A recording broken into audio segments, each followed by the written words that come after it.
Conosco, nos deu bons dias de descanso e agora nós temos a oportunidade de estar aqui novamente. Quero convidar os irmãos a abrirem suas Bíblias na carta aos Hebreus. Está quente hoje, né?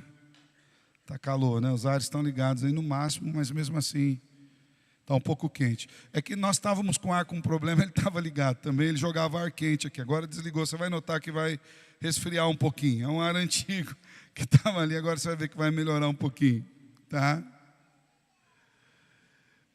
Quero convidar você a abrir sua Bíblia, Hebreus, no capítulo 10. Nós vamos ler um verso apenas para a nossa meditação nesse momento. Hebreus 10, no versículo 25. Hebreus, capítulo 10, no verso 25. Eu vou fazer a leitura em 3 versões. É apenas um versículo e eu gostaria que você acompanhasse a leitura nas 3 versões e percebesse a importância do porquê que nós vamos ler as 3 versões, para que você perceba como cada tradutor usou um termo que para nós é muito importante hoje. Quero falar um pouquinho sobre a importância de nós congregarmos, de nós vivemos nessa vida de comunhão e como igreja estarmos todos juntos. Primeiro, na Nova Almeida atualizada, diz assim o texto das Escrituras: não deixemos de nos congregar como é costume de alguns. Pelo contrário, façamos admoestações, ainda mais agora que vocês veem que o dia se aproxima. A NVI traduz da seguinte forma esse texto: não deixemos de reunir-nos como igreja, segundo o costume de alguns, mas procuremos encorajar-nos uns aos outros, ainda mais quando vocês veem que se aproxima o dia. E ainda mais uma versão, a Nova Tradução na linguagem de hoje, diz o seguinte: não abandonemos, como alguns estão fazendo, o costume de assistir às nossas reuniões. Pelo contrário, animemos uns aos outros, e ainda mais agora que vocês veem que o dia está chegando. Vamos orar mais uma vez, pedindo que o Senhor fale conosco nessa noite. Senhor nosso Deus, nós queremos te louvar pela oportunidade e o privilégio que o Senhor nos dá de estarmos aqui na casa do Senhor, com o povo do Senhor, filhos amados do Senhor, para compartilhar da palavra do Senhor. Nós já tivemos uma oportunidade maravilhosa de adorar e bendizer ao Senhor através dos cânticos, através dos dízimos, das ofertas, orações, leitura da palavra. E agora nós queremos também fazê-lo, Deus, através da meditação nas Escrituras. E lhe pedimos, Senhor, que o Senhor, por misericórdia e graça, fortaleça a nossa mente e alimente o nosso coração, para que ao ouvirmos a palavra do Senhor, sejamos transformados por essa palavra, que de fato o poder do Teu Espírito Santo haja em nós, nessa noite em Cristo Jesus. Amém e amém. Como você vê o culto cristão? Hoje pela manhã nós falamos sobre o correto uso do dia do Senhor. Texto muito bom. E parte do dia do Senhor é o culto que nós prestamos a Ele. E essa é uma pergunta bastante direta, embora você não precise responder para mim agora, ela seja retórica para que você pense acerca disso. Mas como você vê o culto cristão? Qual a importância ou qual a relevância tem para você a participação no culto com os irmãos? Para você isso é um compromisso, de fato? Para você isso é algo inegociável? Ou para você é apenas mais uma das programações da semana? Talvez uma programação mais divertida, talvez uma programação que saia daqueles meandres naturais do dia a dia, do trabalho. Qual é a sua relação com o culto divino? Essa pergunta é bastante pertinente, porque nós estamos vivendo alguns dias que nós podemos perceber claramente um esfriamento espiritual na vida da própria igreja. Nós temos visto várias e várias igrejas se afastando do Evangelho, várias igrejas se afastando da verdade de Deus, e isso traz como um resultado muitos crentes também se afastando da verdade de Deus. Nós temos percebido um abandono da vida comunitária. É crescente, irmãos, o número de pessoas que se consideram hoje como cristãos desigrejados. Há um tempo atrás, ou talvez você conheça alguém assim, quando você perguntava qual a religião, a pessoa falava, sou católico, né? Mas eu sou um católico não praticante. O que ele estava querendo dizer? Que ele era católico por tradição, seus pais eram católicos, sua família era católica, seus avós eram católicos, mas ele não havia nutrido o costume de ir na igreja. Então ele era um católico não praticante. E há tempos atrás nós ouvíamos isso e imaginávamos ser impensável aplicar essa realidade aos cristãos de hoje. Mas hoje nós ouvimos muita gente que fala, não, eu sou crente, mas não praticante, né? Sou presbiteriano não praticante, assembleano não praticante. Quando eu era mais novo, a gente tinha uma palavra bastante específica para usar sobre isso, desviado, né? Já lembra disso? Esse aqui está desviado, a gente falava isso. Mas hoje ele diz que ele é desigrejado, que ele simplesmente é cristão, mas ele não tem nenhum tipo de apreço para com a igreja. Ser cristão desigrejado, na verdade, é um contrassenso. Se Cristo está congregado com o seu povo, e se a igreja é o corpo do próprio Cristo, estar desigrejado significa não estar em comunhão com o corpo de Cristo. Mas assustadoramente tem crescido nos nossos dias o número de pessoas desigrejadas.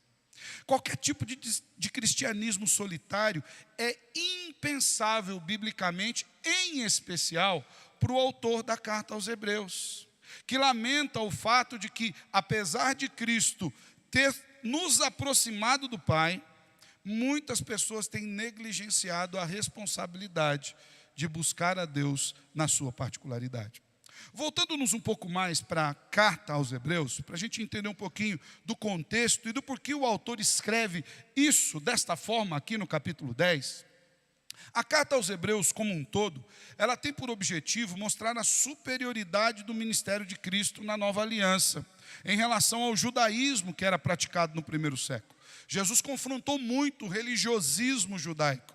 Era um tipo de religião de rituais, era um tipo de religião que cumpria muitas regras, mas que não tinha de fato uma espiritualidade focada no próprio Deus. E os rituais não podiam fazer aquilo que Cristo fez, que é apagar os pecados. A carta aos Hebreus foi escrita para ajudar aos judeus convertidos, para que eles não voltassem para trás.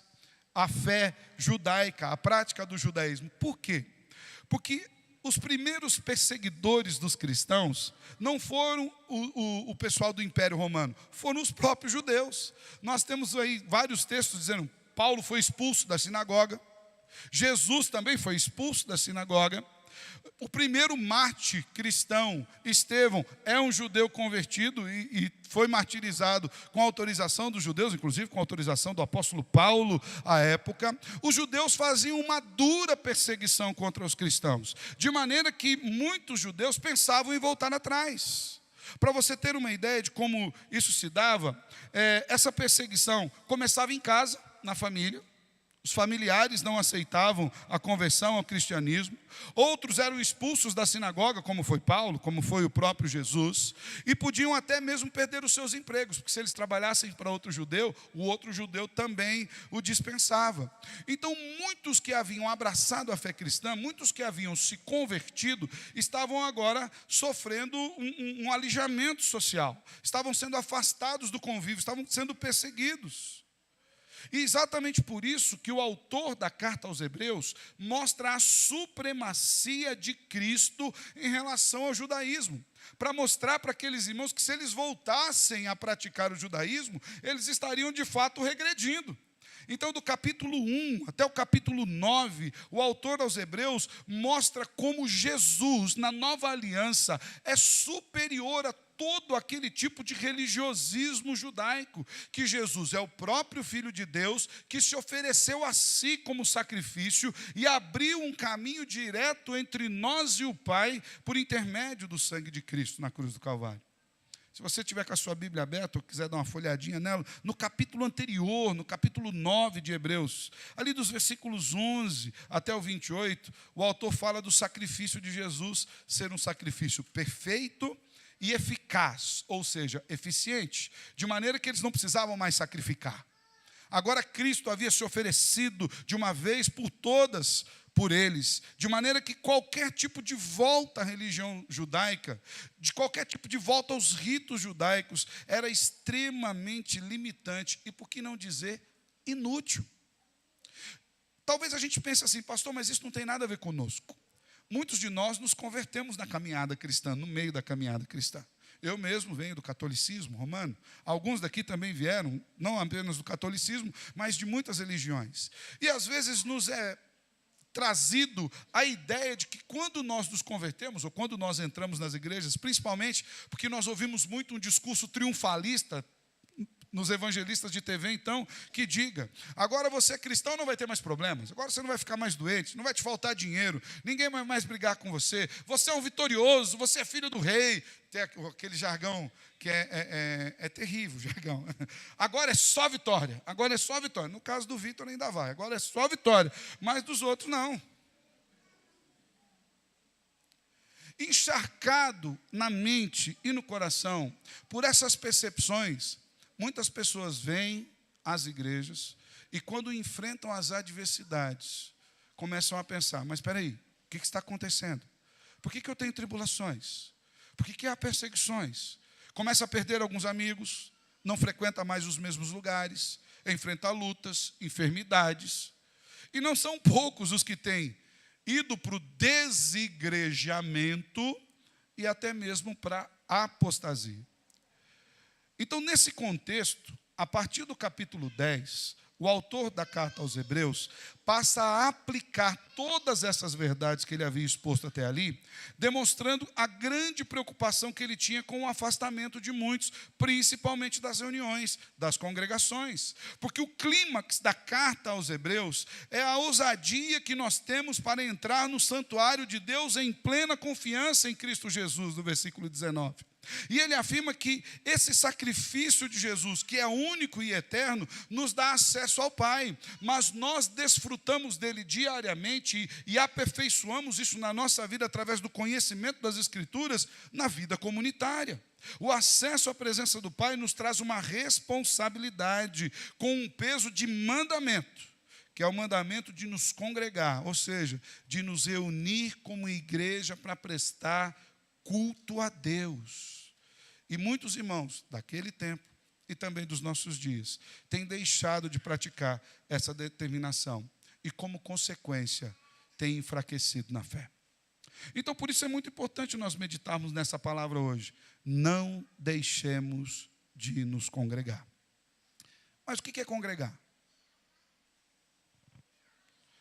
Se nós estivéssemos perguntando aqui para os irmãos da congregação cristã do Brasil, eles responderiam rapidamente, é isso daqui, é estar aqui juntos. Isso é congregar. E eu quero destacar com os irmãos 3 aspectos do que vem a ser esse congregar, de acordo com o texto das Escrituras. O primeiro aspecto é que congregar é uma ordem bíblica. Olha só, lembra que nós lemos em 3 traduções o texto? Na Nova Almeida Atualizada diz, não deixemos de congregar. Na NVI diz, não deixemos de nos reunir como igreja. Na NTLH diz, não abandonemos, como alguns estão fazendo, o costume de assistir às reuniões. Ou seja, o autor de Hebreus é incisivo na sua declaração de que nós não podemos abandonar a vida comunitária. Congregar é isso. Congregar é separar um tempo específico para louvar a Deus como igreja e com a igreja.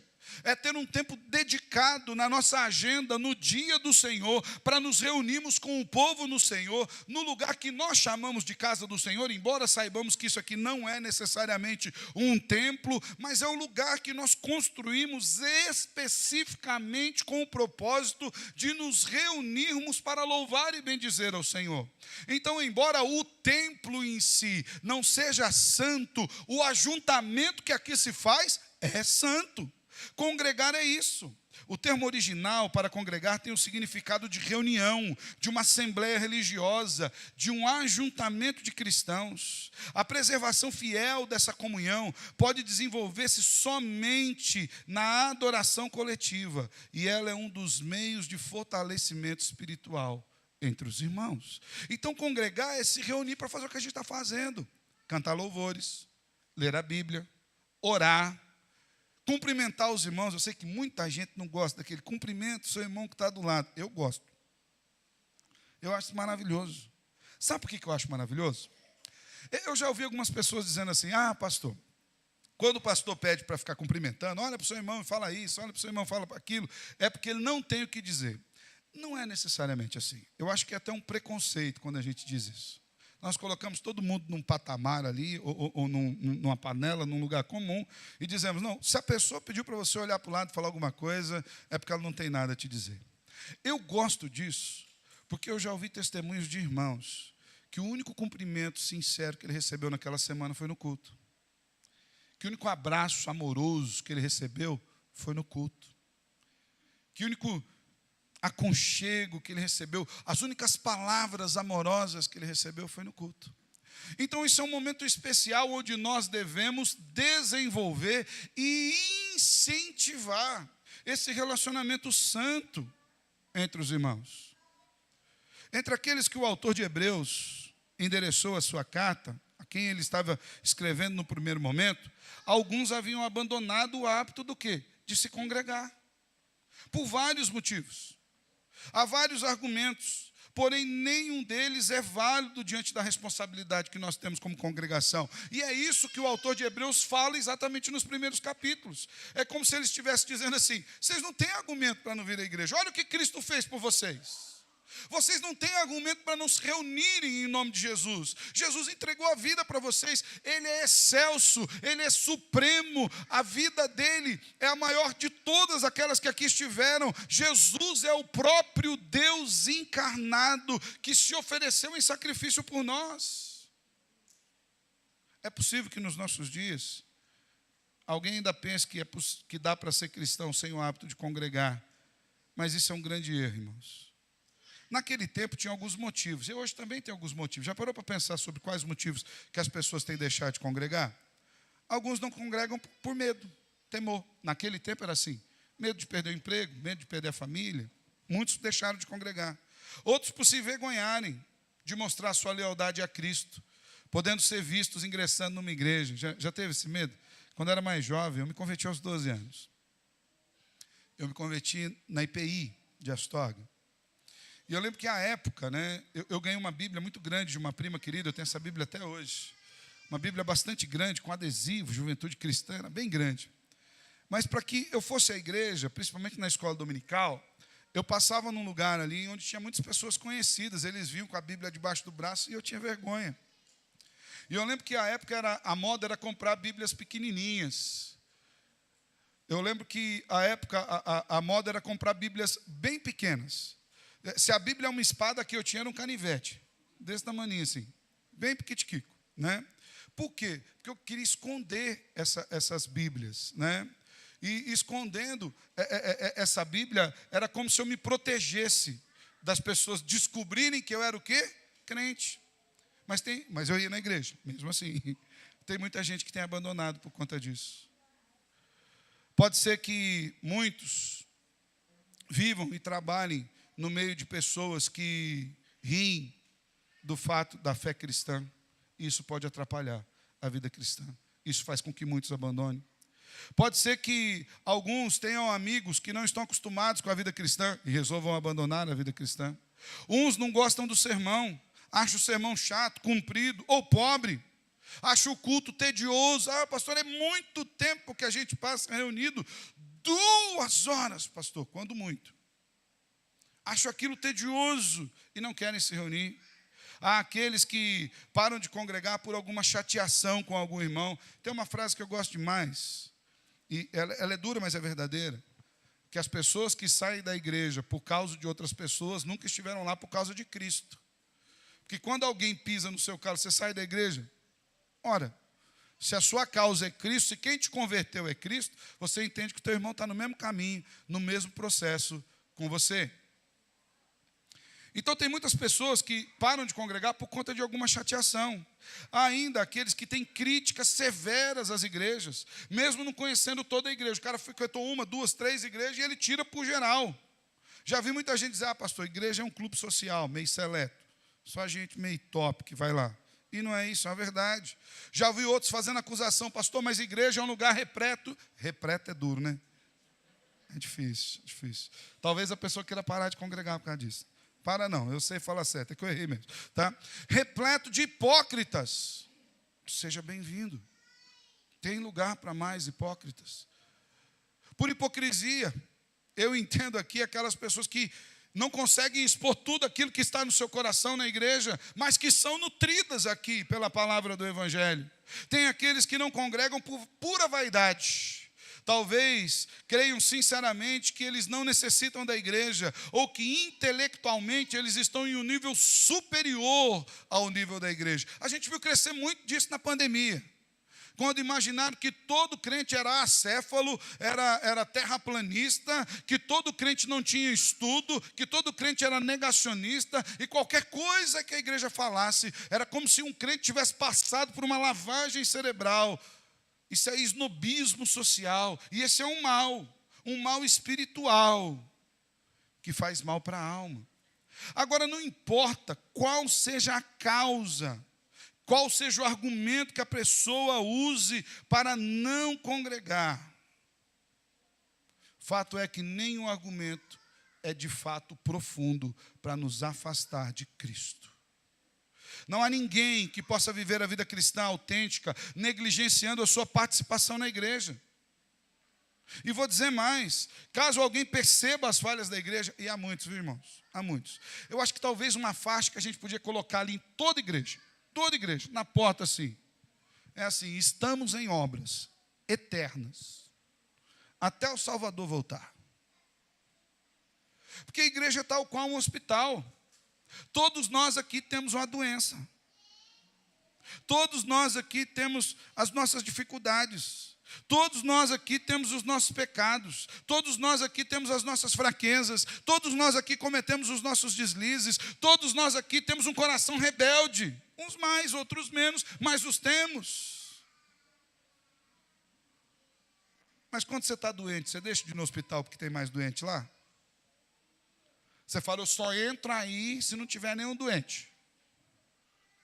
Igreja é um lugar de transformação e cura do Senhor para pessoas doentes como nós, como eu e como você. Talvez nós vejamos as falhas da igreja, mas nós não somos chamados para apontar as falhas, mas sim para oferecer soluções, para sermos bênção na mão de Deus na vida da igreja. De acordo com o comentário bíblico Diário Vivir, ao não assistir às reuniões cristãs, o crente perde o estímulo e a ajuda de outros cristãos. Reunimos-nos para anunciar nossa fé e nos fortalecer uns aos outros no Senhor. Ao nos aproximar do fim dos tempos e ao estar próximo o dia de Cristo que voltará, nós confrontaremos problemas espirituais, nos fortaleceremos em tribulações e perseguições, nos protegeremos de forças anticristãs que estão crescendo em intensidade. Na vida comunitária há crescimento espiritual, exortação sincera, olho no olho, tratamento de pecados. Essa é a vida congregacional. As dificuldades, irmãos, nunca podem ser desculpas para não nos reunirmos como congregação. Antes, nós devemos fazer um esforço maior, ainda mais quando nós reconhecemos aquilo que Cristo fez por nós, para que nós continuemos fiéis, constantes. Nós não podemos fazer parte daqueles que retrocedem. Nós não podemos fazer parte daqueles que ficam para trás. Se você for ler na sua Bíblia, o final desse capítulo 10 de Hebreus, abre a sua Bíblia aí.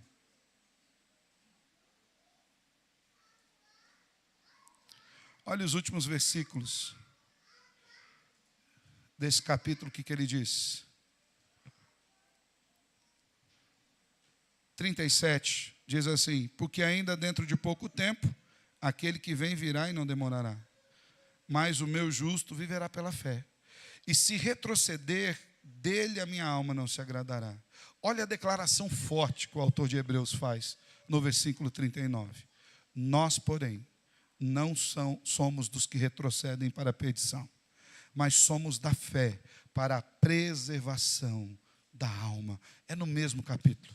Quando ele coloca a vida comunitária como um meio importante de crescimento e desenvolvimento espiritual. E ele diz aqui, não deixa de congregar, como é costume de alguns. Muitas pessoas hoje têm se acostumado a viver longe da igreja, a não participar dos cultos. Eu lembro uma vez que eu fui conversar com uma pessoa, muito tempo atrás, falei, meu irmão, você precisa de um culto? Ele falou, pastor, eu vou sempre. Eu falei, mas você vai sempre? Ele falou, todo mês eu estou lá. Veio 12 cultos no ano. Isso ele não matou, se ele foi fiel ali, né? Se ele foi fiel, ele veio 12 vezes no ano.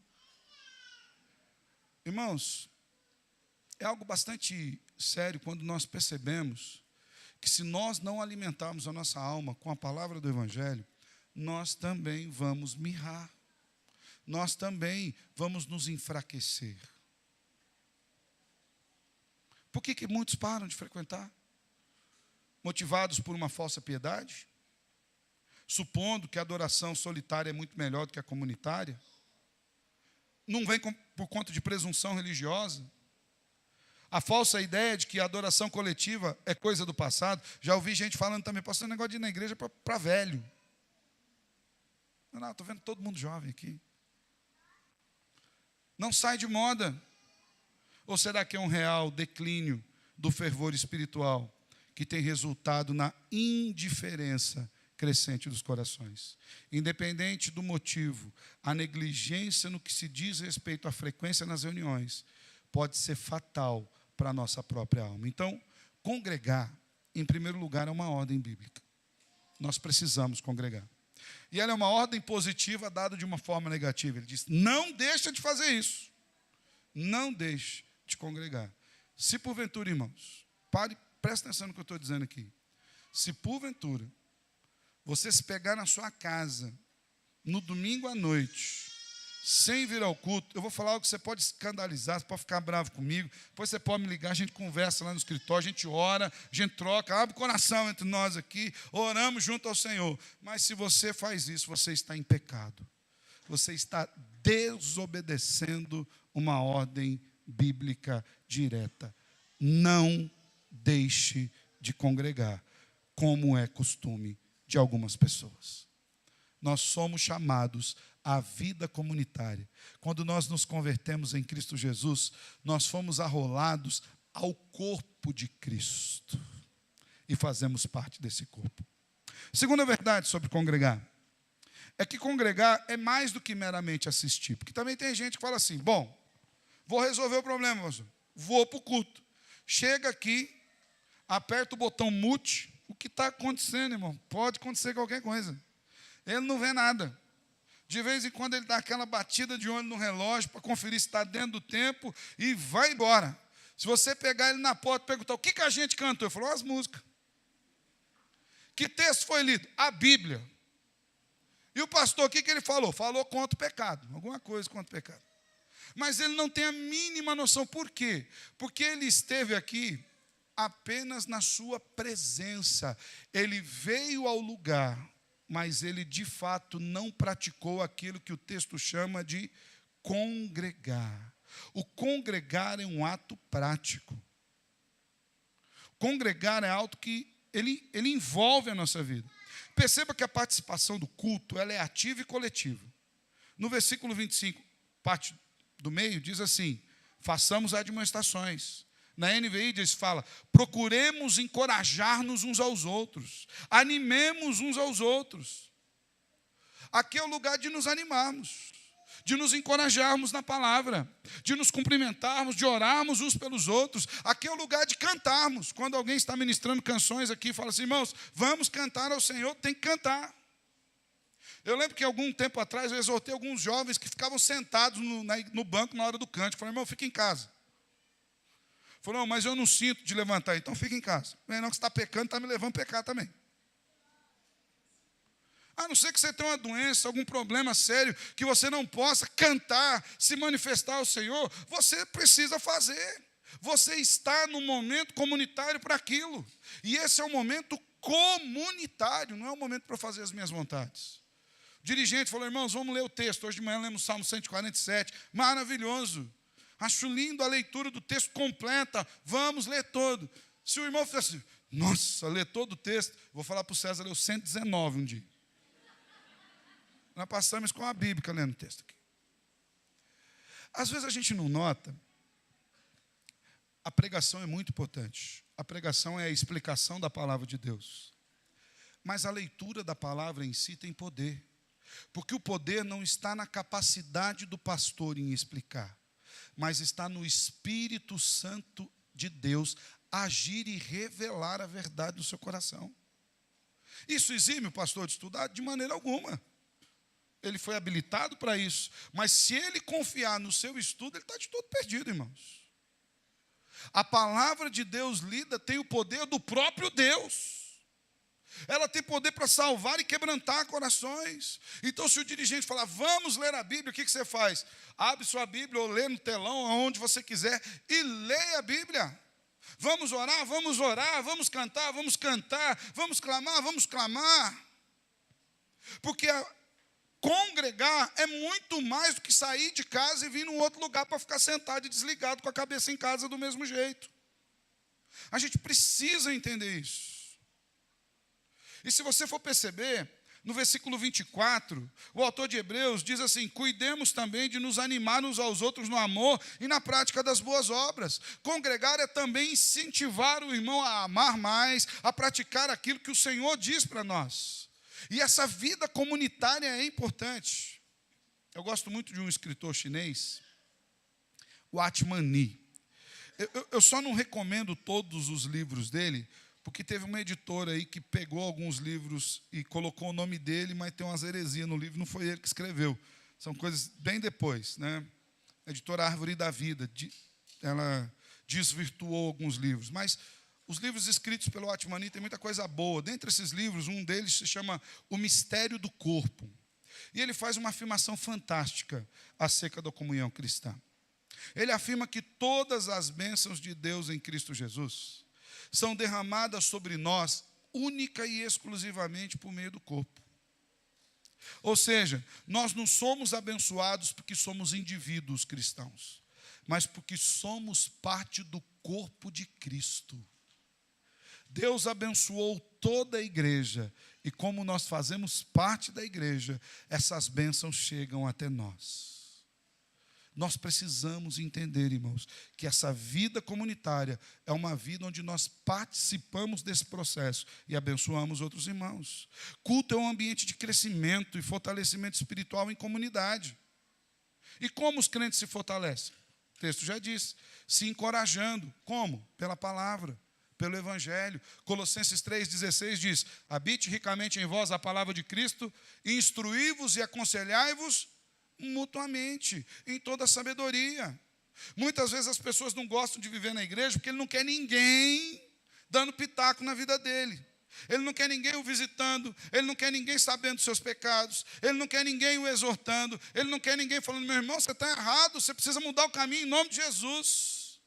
Por isso ele diz assim, pastor, a vida comunitária não é para mim.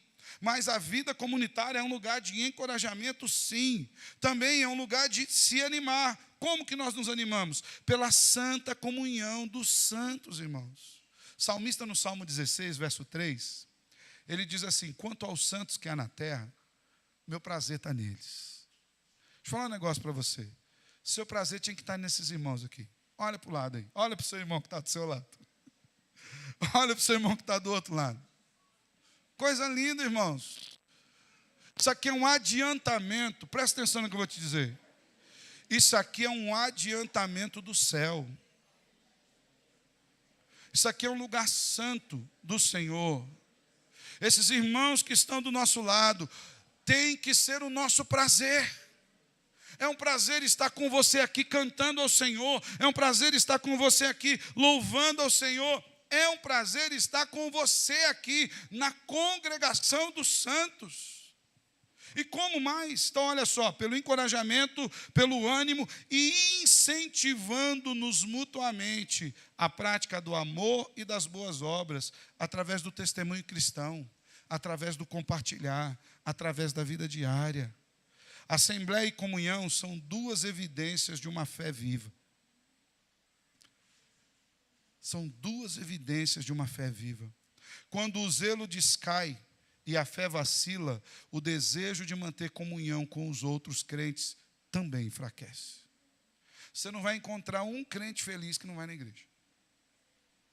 Você não vai encontrar. Faz uma pesquisa. No seu hall de amigos aí, todos nós hoje já temos um hall de amigos desigrejados. Comece a conversar com ele. Você espremeu um pouquinho, está igual aquela ferida com pus dentro, começa a vazar. Ele começa a dizer de quanto ele está machucado, de quanto ele está magoado. Não tem ninguém curado que está fora da igreja.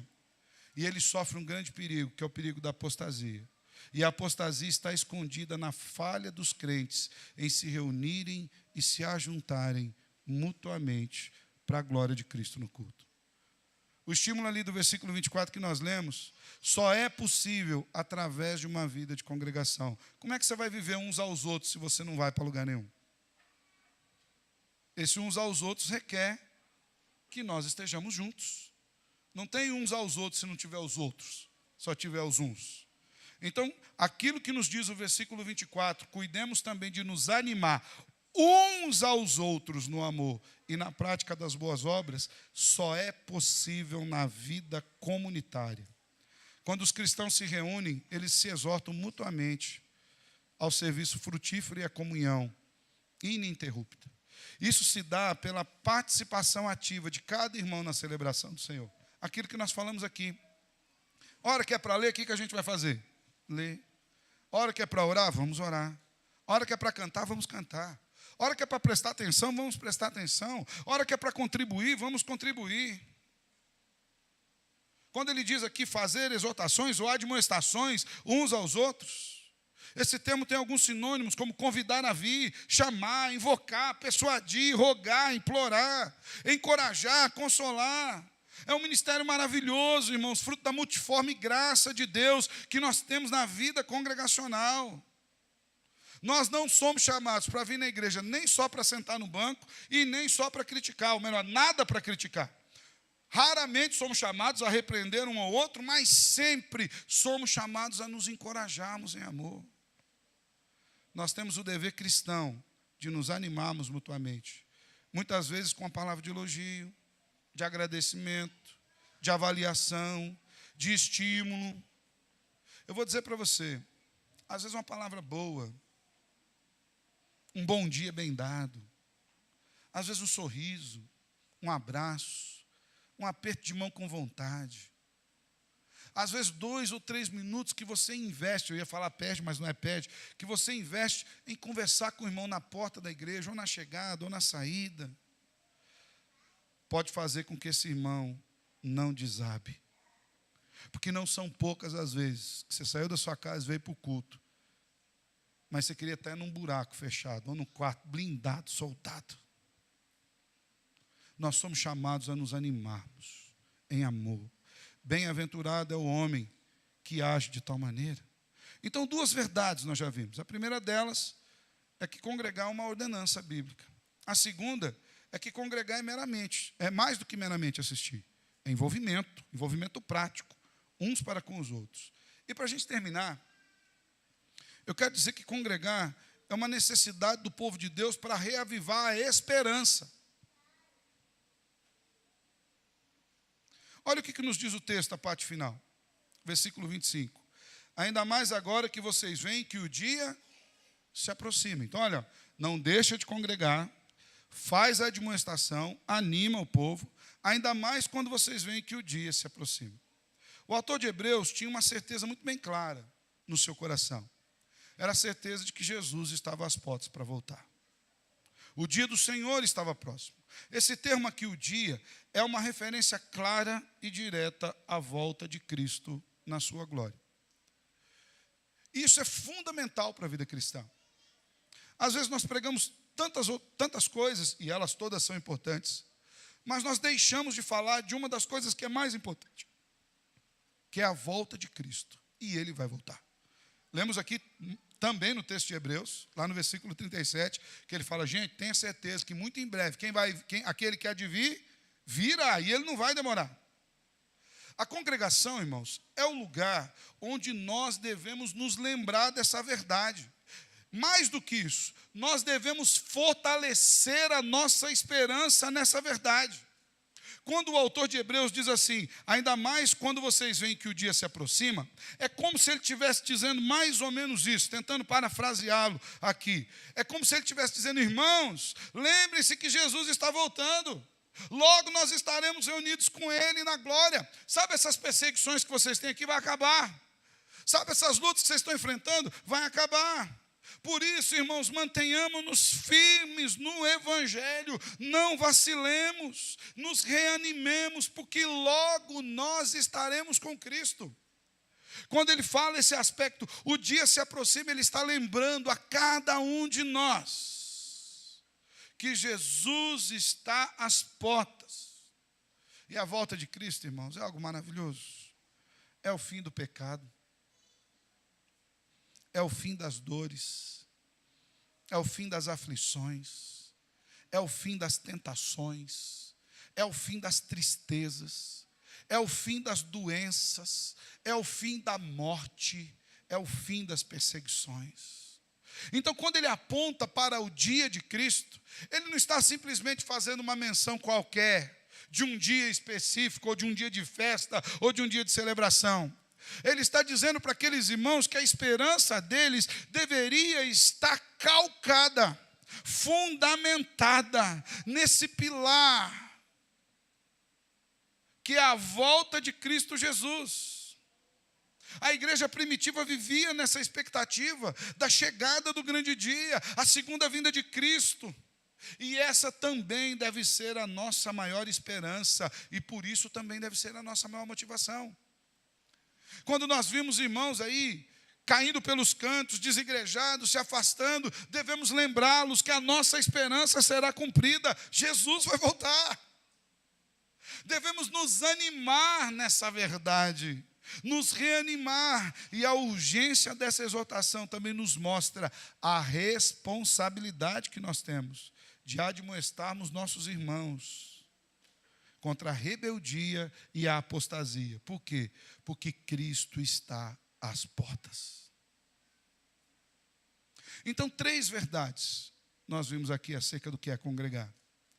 Congregar é uma ordem bíblica, é mais do que assistir culto, e também é uma necessidade do povo de Deus para infundir esperança nos nossos corações. Irmãos, a igreja, como nós temos, ela não é uma invenção das denominações. Quem inventou a igreja não foi a Igreja Presbiteriana do Brasil, a Assembleia, a Batista. A igreja é um modelo de vida comunitária que nos foi dado pelo Salvador Jesus. O dia do Senhor da mesma forma. Foi o Senhor quem instituiu. Nós podemos até dizer o seguinte, olha, nós como igreja, nós estipulamos a hora que a gente vai adorar. Então, você vem de manhã às 9 horas, escola bíblica, 9h30, e você vem no culto à noite. Tem igreja que tem mais culto, menos culto. Mas o fato de ter que ir ao culto, isso não é coisa da igreja, isso não é ideia de pastor, isso não é ideia da denominação. Isso é um projeto de Deus. Ele mesmo escolheu edificar a sua igreja como um corpo vivo e ativo. E eu e você juntos nos edificamos nessa graça. Então, se porventura nosso coração se machucar contra a igreja, irmãos, vou falar um negócio para você. Aqui, enquanto nós estivermos aqui, somos pecadores, e inevitavelmente, de vez em quando, a gente dá umas cotoveladas nenhum, pisado no calo do outro, mas até nisso o Senhor proporciona o nosso crescimento espiritual. Não deixemos de congregar. Não deixemos de congregar. Para terminar, eu quero fazer 4 propostas de aplicação para a gente, rápida. A primeira, irmão, pode ser que, de tudo isso que eu falei, você pensa o seguinte, pastor, estou num desânimo ultimamente. Na verdade, eu queria parar de congregar. Estou meio cansadão, pastor, da vida, da igreja. Então, se você estiver desanimado com a igreja, se reanime, meu irmão. Porque ela é um projeto do próprio Jesus, que usa as nossas virtudes e as nossas limitações para nos edificarmos mutuamente. Se você um dia ouviu o evangelho, é porque a igreja trabalhou. É porque a igreja investiu. É porque o Senhor usou a vida da igreja. É porque Deus usou pecadores. Porque pecadores nas mãos de Deus são bênção. Porque eles não agem segundo os seus pecados, mas segundo a designação do próprio Deus que os salvou. os livrou dos seus pecados e os levará em glória, sem pecado algum mais. Então se anime. Segunda aplicação. Se você souber de algum irmão que está desanimado com a vida comunitária, anime-o. E aqui eu queria fazer uma exortação pessoal a vocês. Você pode falar para mim, me chamar para visitar, eu vou com alegria. Mas vai visitar o irmão também. Vai na casa dele, fala, irmão, por que você não está indo na igreja? O que está acontecendo? Com saudade de você. Está com algum problema? Quer que eu ore por você? Está precisando de alguma coisa? O que aconteceu com o seu coração? Anime esse irmão, se dispõe a caminhar com ele. Fala, irmão, eu quero me dispor a orar com você toda semana ou todo dia, a estudar a palavra junto, a ler uma devocional no celular. Hoje a gente tem um WhatsApp, estou mandando para a igreja todo dia uma devocionalzinha. 3 minutos você ouve a devocional, lê a devocional, manda para alguém, anime essa pessoa. É isso que o Senhor nos chama a fazer, a nos animarmos. Então, se você vir algum irmão, irmã, que está desanimado, anime-o. Terceiro, se você vir alguém perdendo as suas esperanças, esmorecendo na fé, lembre que o Salvador está voltando. Então, se você, pastor, mas está duro demais. Falei, irmão, de fato a vida aqui é dura demais, mas nós vamos morar num lugar no céu com o Salvador, irmãos, que tudo isso que está aqui vai acabar. Nem olhos viram, nem ouvidos ouviram, não penetrou no coração, na mente, aquilo que Deus tem preparado para nós. Nós vamos para aquele lugar maravilhoso, onde Cristo está em tudo, onde nós veremos a sua glória como Ele é, onde nós estaremos livres dos nossos pecados, onde nós estaremos livres das nossas tribulações, onde tudo aquilo que é perfeito de novo será, irmãos. Se anime, porque Jesus é a nossa esperança, é a nossa força, é o nosso ânimo, e a gente está indo para lá. Anime, seu irmão. 4 e último lugar. Ame a igreja. Irmãos, ame a igreja. Pastor, o que o senhor está querendo dizer sobre amar a igreja? Ame a congregação. Ame os seus irmãos. Ame esse lugar. Ame o ambiente. Ame a denominação. Ame tudo que está aqui, desde o prédio, os móveis, os utensílios, eu, você, cada um de nós, porque a igreja só existe para a glória de Cristo. Quando nós amamos a igreja, nós estamos fazendo uma declaração de que amamos a Cristo.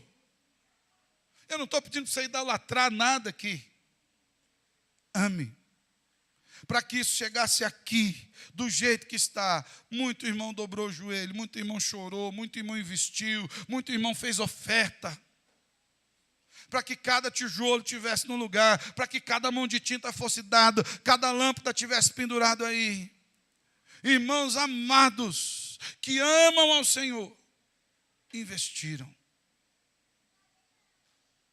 Eu não sei porque...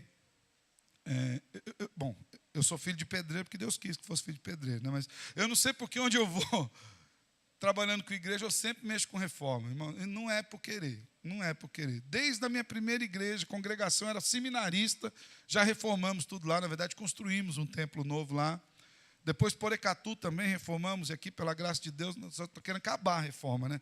Mas a gente está continuando na reforma já há alguns anos, né? Mas algo me marcou muito em Faxinal. Eu era seminarista, um jovem seminarista, um rapaz, 25 anos de idade. Cheguei naquela congregação, uma casinha de madeira no fundo de um terreno gigante, um terreno ruim, por assim dizer, tinha um grande declive para a parte da frente. 2 casinhas pequenininhas de madeira. A igreja era numa da casinha do lado e onde eu ficava, eu e a Patrícia dormíamos, era do outro lado. Eu levantava a mão, passava a mão no forro da casinha, assim. Quase que a Patrícia levantava a mão e passava a mão no forro da casinha. Casinha baixinha, pequenininha, de madeira. 16 membros tinha quando nós chegamos lá. E eu lembro que logo no 2º ou 3º mês que eu estava lá, os irmãos falaram do sonho que eles tinham de construir um templo. Falei, irmão, então vamos orar e vamos ver se o Senhor quer que a gente constrói o templo, né? E oramos, e o Senhor queria, irmãos.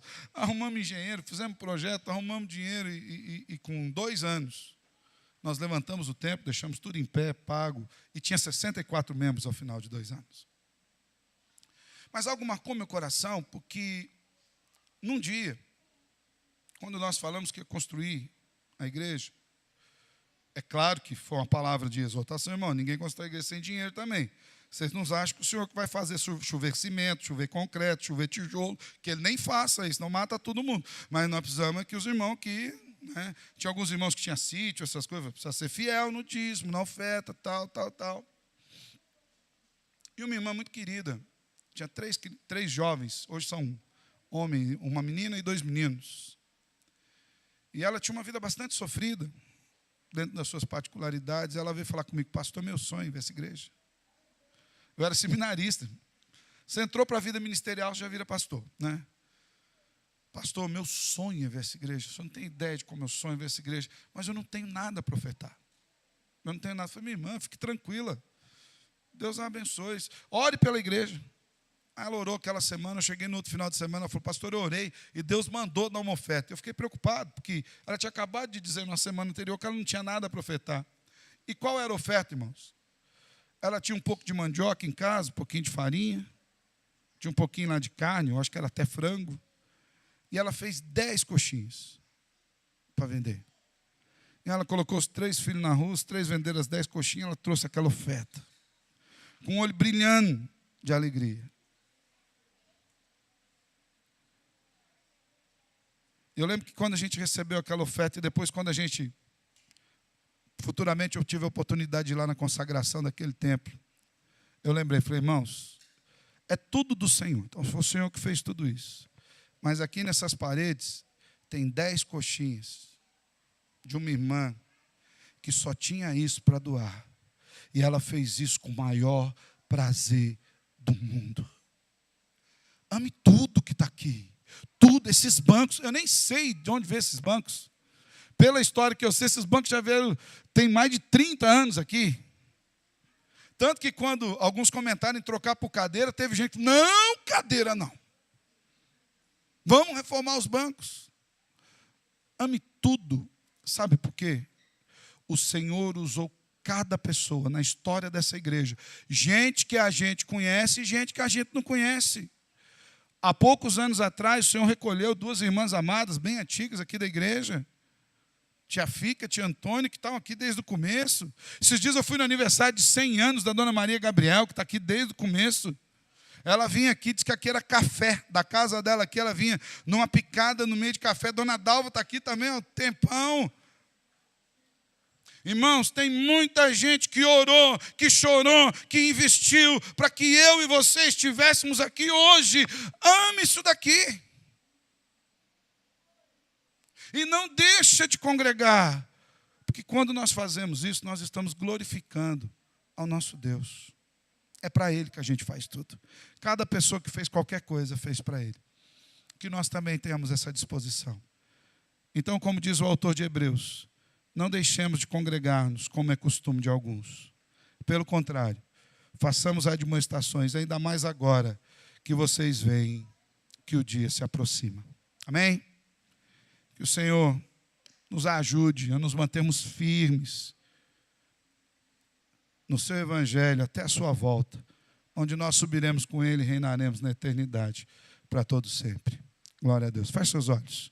Quero orar com você.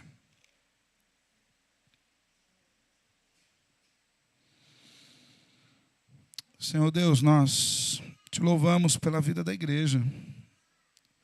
Nós te louvamos pela tua palavra, que nos exorta a continuarmos com o viver cristão, juntamente com a igreja. Senhor, que nós não venhamos a perder esse santo e bom costume de estarmos reunidos com os nossos irmãos. Que nós não venhamos a perder esse santo e bom costume de nos reunirmos com o teu povo ao redor da tua palavra para sermos edificados pela tua palavra, Senhor. E que nós nos animemos na esperança de que um dia o Senhor, por pura misericórdia e graça, nos resgatará dessa vida aqui. E nós estaremos juntos na congregação eterna, santa, perfeita, te louvando junto com os anjos e com todos os irmãos a quem o Senhor escolheu salvar.